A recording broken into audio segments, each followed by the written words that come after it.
አንዳንድ ሰዎች ልክ እንደ እባብ ናቸው። መርዛቸው እስኪያልቅ ድረስ በቻሉት ያህል ባገኙት ገጠመኝ ሁሉ ይናደፋሉ። በህይወትህ እንቅፋት በመሆን በአንተ ላይ ምቀኛ በመሆን አንተ ላይ ክፋት በመስራት በአንተ ላይ ተንኮል በማሰብ ውድቀትን በመመኘት በቃ አሉ የሚባሉ ክፋቶች ሁሉ በማድረግ ያንተን ውድቀት ለመመልከት የቻሉትን ሁሉ ያደርጋሉ።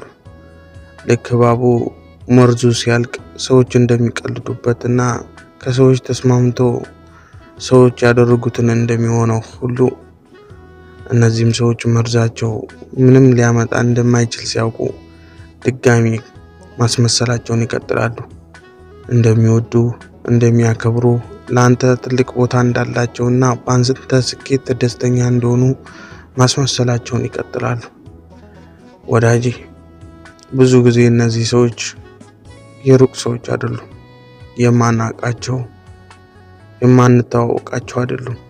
ይልቁንስ በተቃራኒው በጣም የምንወዳቸው እዚህ ምድር ውስጥ ከነሱ በላይ ማንም የለኝም የምንላቸው በጓደኛም በቤተሰብም በወዳጅም የኔ የምንላቸው ሰዎች ናቸውና ጥንቃቄ እናድርግ። በእርግጥ ከነሱ ክፋት የሚጠብቀን ፈጣሪ ሆኖ ሳለ አንዳንዴ ለወዳጅም ሆነ ለጠላት ግልጽ የማይሆኑ ነገሮችን ግልጽ አናድርግ። ፈጽሞ ድክመታችንን ከፈጣሪ ውጪ ለሰዎች አናሳይ።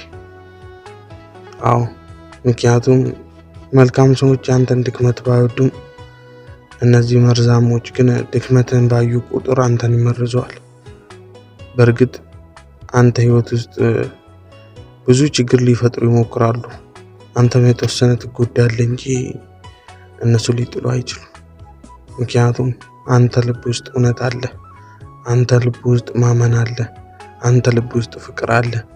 አንተ ልብ ውስጥ ፈጣሪን መተማመን ስላለ በእርግጥ እነዚህ ሰዎች መርዝ አንተን ሊጎዳ አይችልም እና ሁሉንም አንመን፣ ሁሉንም ደግሞ አንጠርጥር። ነገር ግን እንጠንቀቅ። የምነኝ ቅን ሰው አስተማሪ ቪዲዮዎችን ብቻ የምታገኙበት ቻናል ፎሎ እና ሰብስክራይብ በማድረግ ቤተሰብ እናመሰግናለን።